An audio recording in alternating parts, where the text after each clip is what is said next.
Buenos días, bienvenidos a la penúltima clase, la clase número 15 de biotecnología, donde hablaremos sobre el queso y el yogur.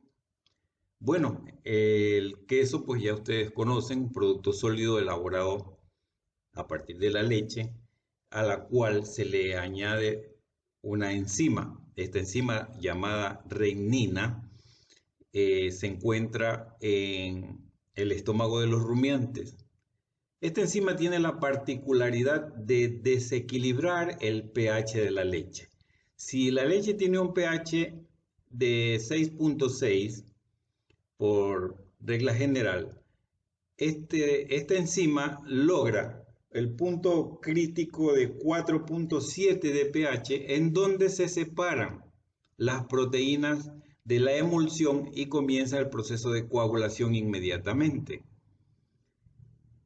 Este proceso también vamos a encontrar que permite conservar los componentes que se encuentran en la leche en su fase grasa, ¿no? Y por supuesto también la mayor parte que contiene el calcio y el fósforo, y es un producto de alto valor nutritivo y tiene una buena conservación y se puede transportar sin necesidad de refrigeración. Eso es lo más importante. Ahora bien, cuando hablamos de biotecnología, debemos conocer que el queso tiene bacterias de origen láctico que le dan sus particularidades y sabor. El queso que se deja fermentar se le conoce como los quesos maduros.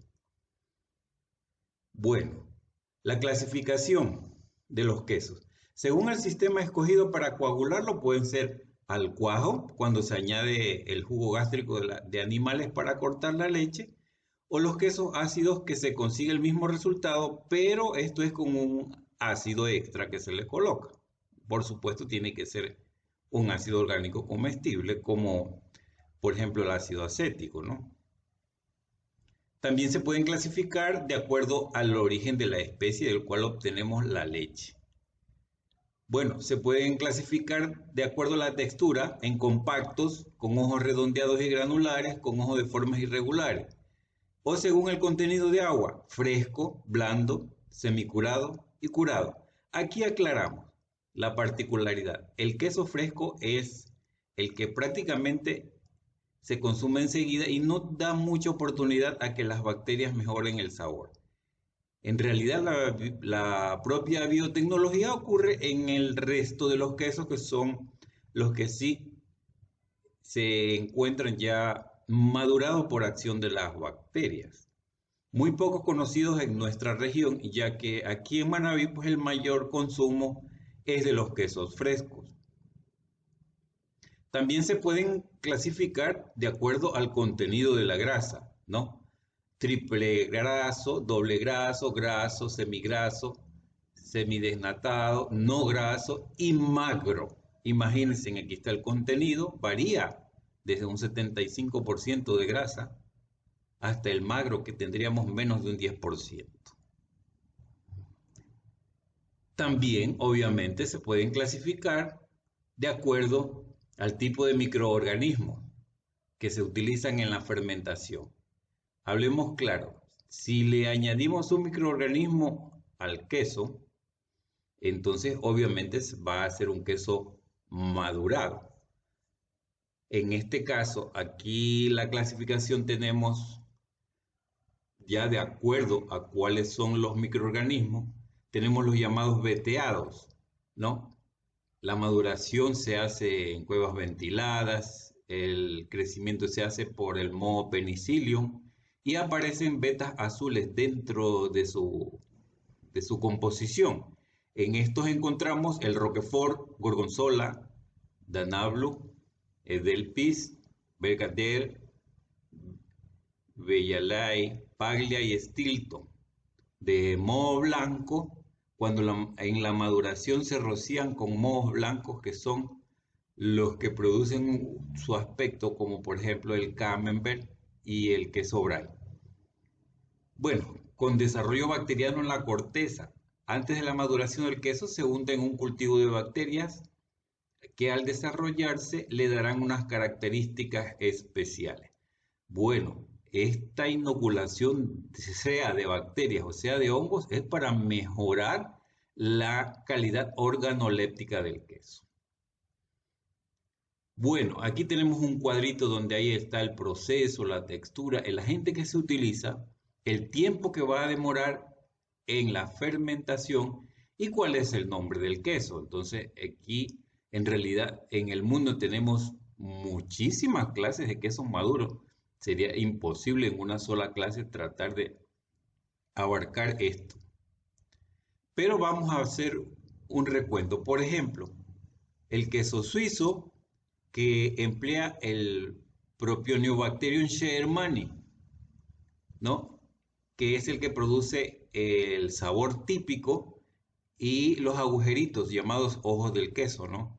También tenemos el queso Camembert, que se inocula con el Penicillium camemberti.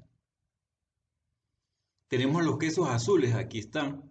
El Roquefort se inocula con Penicillium roqueforti y da ese aspecto azul. Ahora, se llama Roquefort cuando obtenemos la leche de oveja y se llama, por ejemplo, en Francia, el Bleu d'Avignon de vaca. Bueno, como les dije, aquí otro ejemplo de múltiples cantidades de queso, ¿no? Ahora hablemos del otro producto, el yogur. Bueno, si bien el queso es un desequilibrio del pH para separar las proteínas de su fase líquida, en el yogur ocurre algo completamente distinto. Aquí los microorganismos que se le han añadido lo que hacen es producir a partir de la lactosa el ácido láctico. Eso debemos tener claro. Estas bacterias que utilizan a la lactosa dan lugar a que este ácido láctico que vamos a producir le da la textura y el sabor tan distintivo de este lácteo, ¿no? Bueno, ¿cuáles son? Se elabora a partir de que es un cultivo mixto el que se inocula, en proporción de 1 a 1. Streptococcus thermophilus, que es la principal bacteria responsable de la producción de ácido, y el Lactobacillus bulgaricus, que le proporciona el sabor, ¿no? Por una molécula que se llama acetaldehído y el aroma, obviamente. Entonces, aquí estamos hablando que el yogur se hace de una mezcla de 2 bacterias. Así es, señores. Ahora, obviamente las dos tienen crecimiento diferente. El coco crece con mayor rapidez que el bacilo. El crecimiento de ambos microorganismos en asociación da como resultado la producción de ácido a una velocidad mayor y produce una mayor cantidad de acetaldehído que las correspondientes, ¿no? A cada uno de ellos cuando se hace por separado. Es decir, entre ambos se potencian para su acción y dan un producto equilibrado. Bueno, los beneficios del yogur para la salud. Reducen la mala digestión de la lactosa y obviamente la intolerancia. Reducen la incidencia y duración de algunos tipos de diarrea. Reducen los niveles de colesterol en la sangre. Aumentan las defensas naturales y ayudan a prevenir la incidencia de algunos tipos de cáncer. Entonces, es considerado como el producto probiótico por excelencia. ¿Cómo se clasifica? Pues bien, de acuerdo a varias normas de clasificación. Legalmente, por ejemplo, se clasifican en su composición química o porcentaje de grasa y el extracto seco. De acuerdo a la FAO, el yogur se denomina entero cuando tiene más del 3% de grasa, semidesgrasado entre 3 y 0.5 y bajo o desgrasado del 0.5% de grasa o menos. El método de producción también determina otros tipos de yogur. Se denomina estático aquel que se realiza la incubación o la fermentación de la leche en el recipiente que se va a vender. Es un aspecto como de flan. El yogur batido es el que después de la fermentación se rompe otra vez para darle un acabado final con frutas, azúcar, etcétera. Es el que conocemos generalmente nosotros, el de mayor consumo aquí en el país. Y el líquido es batido con una viscosidad baja al ser mezclado con agua y 11% de extracto seco. Acá nosotros lo conocemos como el bebible, ¿no? Utilizado mucho por los deportistas. De acuerdo a los aromas, encontramos también a la aparición de tres tipos, ¿no? El natural, blanco o simple, debería decir natural, blanco o sencillo, porque simple significa sin sabor, ¿no? Pero este es el tradicional con un sabor ácido neutro. Tenemos el de fruta, elaborado con adición de frutas y edulcorantes naturales, y el aromatizado, en el cual la fruta se sustituye por aromatizantes artificiales, ¿no? O colorantes también. Ahora, si el yogur se procesa después de la incubación, se denomina modificado, y aquí encontramos algunos tipos, ¿no? El pasteurizado, después de la fermentación, se trata por calor para prolongar su vida útil. Obviamente los microorganismos se mueren y pierden su propiedad probiótica. Ojo con esto. El congelado se prepara de forma convencional y después se congela a -20 para mantener la integridad del coágulo de la congelación. Proceso en el cual, señores, también se mueren los microorganismos. El yogur dietético es bajo en calorías y contenido de lácteos, pero fortificado con vitaminas y proteínas. El concentrado, cuyo extracto seco total es el 24% aproximadamente. Y por último, en polvo, un extracto seco total de 90 a 94%.